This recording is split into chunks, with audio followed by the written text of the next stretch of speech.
और वहीं बात की जाए राजस्थान में कोरोना की स्थिति की, तो राजस्थान में पिछले 24 घंटे के दौरान कोरोना के 8,428 नए मामले सामने आए और वहीं बस 22 लोगों की मौत हो गई। और वहीं राहत की बात यह रही कि 12,839 मरीज ठीक भी हो गए, लेकिन कोरोना से मौत के आंकड़ों में इजाफा हो रहा है। और मेडिकल हेल्थ डिपार्टमेंट की रिपोर्ट देखें तो पिछले 24 घंटे में जयपुर में 5 मरीजों ने दम तोड़ दिया और वहीं भरतपुर में 3 और गंगानगर, झुंझुनू, राजसमंद में 2-2 और उदयपुर, सीकर, कोटा, जोधपुर, दौसा, भीलवाड़ा, अजमेर और अलवर में एक एक मरीज की मौत हो गई। और अब प्रदेश में 58,603 एक्टिव केस हैं और कोरोना के केस जोधपुर में 599, गंगानगर में 509, उदयपुर में 433, अलवर में 390, अजमेर में 380, डूंगरपुर में 375 और राजसमंद में 328 मरीज मिले हैं। और पिछले 5 दिनों से सक्रिय मामले घटने के बावजूद राज्य में 20 से ज़्यादा मौतें हुई हैं। लगातार 8वें दिन राज्य में प्रतिदिन 20 से अधिक लोगों की मौत कोरोना से हुई और राज्य ने 8 दिनों में करीब 173 मौतों की सूचना दी, जो जनवरी में हुई मौतों का 56% था। और इससे पता चलता है कि जनवरी की अधिकांश मौतें महीने के आखिरी 8 दिनों में हुई है। और राज्य में बुधवार को टेस्ट पॉजिटिविटी रेट में 3% का उछाल आया और 1 फरवरी को राज्य में पॉजिटिविटी रेट 11% थी, जो बढ़कर 14% पर पहुंच गई।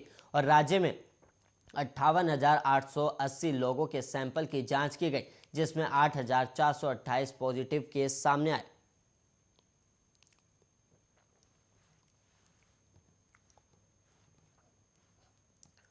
घर में अकेली देखकर 4 साल की मासूम से रेप करने का मामला सामने आया है और आरोपी बालिका का रिश्ते में मामा लगता है। और पुलिस ने आरोपी को हिरासत में ले लिया है और बच्ची को अस्पताल में भर्ती कराया गया। और मामला जालौर जिले के कोतवाली थाना क्षेत्र के एक गांव का है। और पुलिस के अनुसार बुधवार को आरोपी देवावास निवासी नारायण मेघवाल पीड़िता के पिता के साथ ही घर पर आया था और खाना खाने के बाद पीड़िता के पिता घर के बाहर बैठा था, जबकि मां सामान लेने दुकान पर गई थी। और मासूम को अकेला देखकर आरोपी मामा ने रेप कर दिया और चिल्लाने की आवाज सुन पिता दौड़कर पहुंचे तो आरोपी वहां से फरार हो गया।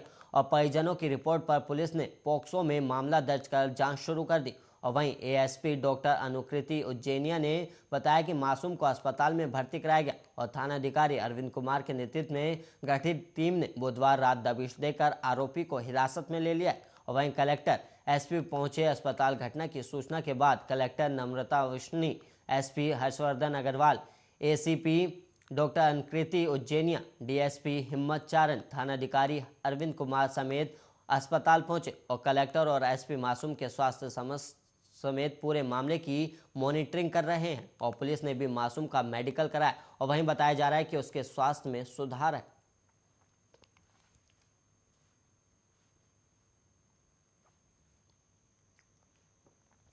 और वहीं कोचिंग फैकल्टी से को हैनी ट्रैप में फंसाकर ब्लैकमेल करने वाली गैंग ने कई खुलासे किए। और वहीं तलाकशुदा युवती जल्द पैसा कमाना चाहती थी। और वहीं प्रेमी को युवती के कोचिंग फैकल्टी से जान पहचान होने का पता चला तो उसने प्लान बनाया और पूछताछ में युवती ने बताया कि वो ब्यूटी पार्लर का काम करती है। और वहीं प्रेमी अमन के कहने पर ही गैंग से जुड़ी और पिछले 1.5 महीने से कोचिंग फैकल्टी को जानती थी। और युवती और कोचिंग फैकल्टी के बीच जान पहचान की बात पता चलने पर प्रेमी अमन ने ब्लैकमेलिंग का प्लान बनाया और अमन ने युवती को पैसों का लालच देकर कोचिंग फैकल्टी को झांसे में लेने के लिए तैयार किया था और उसने ही फोन कर कोचिंग फैकल्टी को मिलने बुलाया।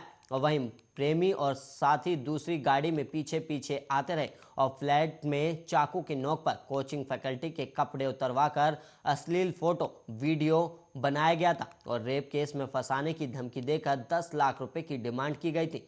और जांच में सामने आया कि युवती ज्योति 10वीं तक पढ़ी है और 5 साल पहले उसकी शादी हुई थी और पति से विवाद के चलते तलाक हो गया और 4 साल से माता पिता के साथ प्रेमनगर सेकंड इलाके में रह रही थी। और पति से अलग होने के बाद उसकी अमन से दोस्ती हुई और प्रारंभिक जांच के अनुसार इस प्लानिंग में युवती के साथ 5 युवक शामिल थे, जिनमें से विज्ञान नगर पुलिस ने युवती समेत 2 युवकों को गिरफ्तार किया है और अमित समेत 3 युवक अभी भी फरार हैं और सभी युवक बदमाश प्रवृत्ति के हैं।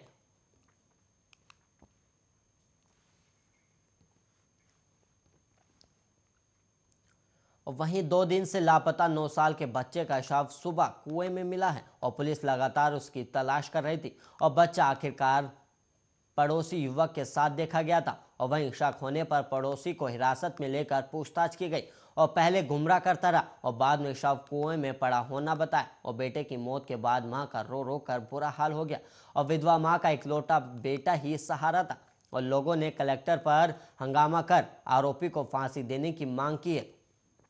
वहीं आपको बता दें कि चित्तौड़गढ़ के कोतवाली थानाधिकारी तुलसी राम ने बताया कि 2 दिन पहले चामटी खेड़ा के रहने वाले 9 साल का बच्चा आलोक उर्फ डुग्गू अपने घर से गायब हो गया था और बच्चे की तलाश करते हुए सड़क किनारे एक मकान में लगे सीसीटीवी फुटेज देखे गए और फुटेज में बच्चा अपने पड़ोसी 35 साल के सलमान के साथ बाइक पर जाता दिखाई दिया गया और वहीं पड़ोसी वापस लौटा तो बच्चा साथ में नहीं था और शक होने पर बुधवार रात को हिरासत में लेकर पूछताछ की गई और उसने बताया कि बच्चे का शव खेड़ा के एक ओपन वेल कुएं में पड़ा है और पड़ोसी की निशानदेही पर मौके पर जाकर देखा और वहीं सिविल डिफेंस की मदद से शव को बाहर निकाला गया और शव को अस्पताल की मोर्चरी में रखवाया गया। और प्रारंभिक बयान में पड़ोसी ने बताया कि 1 फरवरी को आलोक के साथ कुएं पर कबूतर लेने गया था और बच्चे को बार बार कुएं से दूर रहने के लिए कहा गया था, लेकिन वो नहीं माना और पैर फिसलने से कुएं में गिर गया और डर के कारण वो भागकर घर आ गया। और वहीं आलोक की मां का कहना है कि बेटे को तैरना भी आता था, वो नदी में भी जाकर तैरता था और पुलिस को सलमान के बयानों पर शक है और उसे रिमांड में लेकर पूछताछ की जाएगी।